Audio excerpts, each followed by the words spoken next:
अस्सलाम वालेकुम, मैं हूँ आमिर खाकवानी। जिस फैसले का इंतज़ार था वो फैसला आ गया। चीफ जस्टिस अता बंदियाल साहब का आखिरी फैसला आखिरी दिन किया गया और उन्होंने नैब तरामीम जो 2022 में की गई थी, उनमें से 10 में से 9 तरामीम को कलअदम करार दे दिया गया है। और पीडीएम हुकूमत ने आते ही जो कोशिश की थी अपने नैब केसेस ख़त्म कराने की, चीफ जस्टिस अता बंदियाल साहब ने जाते जाते अपने आखिरी स्ट्रोक के ज़रिए, विद स्ट्रोक ऑफ पेन, वो तो सारी कोशिश उनकी नाकाम बना दी। अब नए सिरे से केसेस खुल गए। जो एहसाब अदालतों में उनको फैसले हुए थे वो बरी हो गए थे, उनकी जान छूट गई थी। अब वो सारा स्यापा नए सिरे से होगा। और सबसे इम्पॉर्टेंट 4-5 जो ज़्यादा ज़ाहिर 9 तरमीमें ख़त्म हुई हैं 10 में से, लेकिन जो उसमें से अहम है 4-5, वो ये थी कि 50 करोड़ से कम का जो इन्होंने नैब तरमीम में ये था कि 50 करोड़ से कम का जो फ्रॉड हो चुका है वो नैब के दायरा कार में नहीं होगा। अब उन्होंने कहा अदालत में, इस पे काफ़ी बहस की और सवाल उठाया गया था कि अगर 49 करोड़ का कोई धोखा है, फ्रॉड है, तो वो आखिर 49 करोड़ वो क्या ऐसा तो नहीं कि नैब में ना आए, तो ज़ाहिर है अब वो भी ख़त्म कर दिया गया है। अब वो तमाम चीज़ें आएँगी। फिर पब्लिक ऑफिस होल्डर मुराद है ये जो वज़ीर, मुशीर, मावनीन खसूसी, एमपीएज़, एमएनएज़, ये जो इनके पास सरकारी ओहदे होते हैं या जो ब्यूरोक्रेसी के लोग हैं, ये सारे जो हैं अब ये आंसरेबल होंगे, पहले इनको निकाल दिया गया था।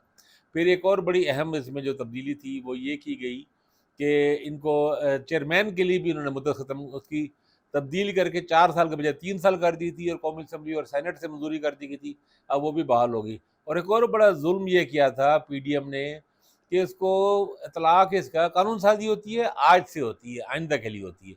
ये नहीं होता कि कानून है तो वो पीछे माज़ी में उसका इतलाक करें। माज़ी में उन्होंने इतलाक कर दिया ताकि हमें उससे फ़ायदा हो, तो वो भी सारा ख़त्म हो गया। और साथ ही सुप्रीम कोर्ट ने कहा कि जो तमाम करप्शन केसेस दोबारा से खोले जाएँ और 7 दिन के अंदर रिकॉर्ड तमाम मुतल्लिका अदालतों में भेजा जाए, यानी हिसाब अदालतों में। अब हिसाब अदालतों में केसेस रेफरेंसेस दोबारा से बहाल हो गए, दोबारा से शुरू हो जाएँगे। हम देखेंगे शहबाज शरीफ को, हमदा शहबाज को, सलमान शहबाज को, ख्वाजा आसिफ बरा को और इधर पीपीपी के रहनुमाओं को भी दोबारा से नायब अदालतों में पेशियाँ उनकी शुरू हो जाएँगी। यानी हो जानी चाहिए असूली तौर पे। और उन्होंने सब चीज़ें बहाल कर दी हैं, सब केसेस दोबारा वहाँ रिकॉर्ड चला जाएगा, सब चीज़ें चली जाएँगी। और ये कई लिहाज से बड़ा सिग्निफिकेंट है। देखिए, एक तो हम सबको पता है कि जो इस वक़्त सिस्टम है, वो सिस्टम पीएमएलएन को के खिलाफ तो नहीं है, उसको इक़्तिदार में ले आने के लिए है। मियाँ नवाज़ शरीफ साहब इक़्तिदार में लाने की उनको पूरी कोशिश हो रही है और वो आ रहे हैं, उनके लिए स्टेज सिज रहा है। तो ऐसा तो नहीं है कि नैब जो जिस तरह बिहेव कर रही है, वो हम सब जानते हैं। नैब का वाहिद मकसद इस वक़्त पाकिस्तान तहरीक इंसाफ को, इमरान खान को और हर उस लीडर को जो इमरान खान के साथ खड़ा है, उसको पकड़ना और उसको तंग करना है।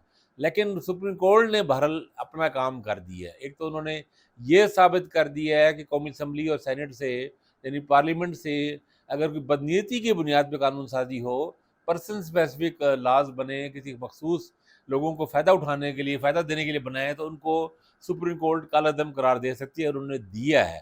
करके उन्होंने मिसाल कायम कर दी है, आइंदा भी जुडिशरी के लोग ऐसा कर सकते हैं। जुडिशरी के जज साहबान इस किस्म की कोई कानून साज़ी हो, जिसका मकसद फ्रॉड को और धोखे को, करप्शन को एक तहफ़्फ़ुज़ देना हो, उसको जायज़ करार देना हो, उसको बचाना हो लोगों को, उसको हटा सकती है। ये बहुत ही अहम बात है।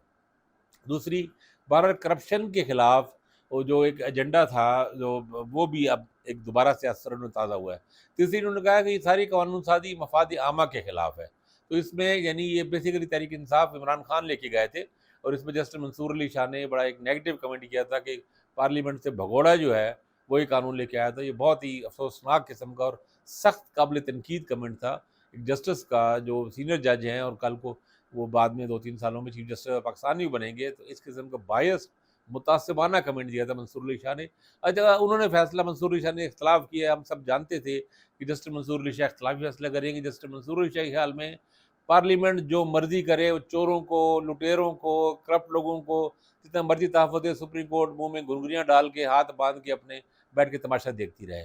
लेकिन शुक्र है कि जुडिशरी में ऐसे जज मौजूद थे जिन्होंने ये फैसला किया।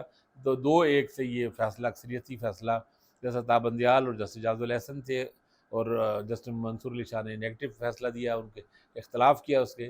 तो ख़ैर अब ये एक बड़ा काम हुआ है। एक प्रेशर तो बहरहाल आएगा।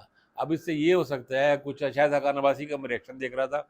उन्होंने कहा देखें जी कैसे सियासतदानों के खिलाफ भी होंगे, और मैंने पहले कहा था कि इसके बजाय डे बाई डे केसेस करके ख़त्म करें, इनको चलाएं और वो एक लीगल प्रोसेस तरीके से हों, प्रोसेस चले उसमें ख़त्म हो। ये इस तरह की जो हरकतें हैं ये ना की जाएँ। लेकिन अब वो शायद हंगामा इस पे क्रिटिसाइज़ कर रहे थे।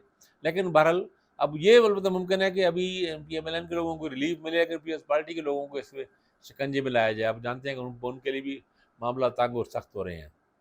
अतः बंदयाल साहब ने कहा था कि जाते जाते मैं शार्ट और स्वीट फैसला करूँगा।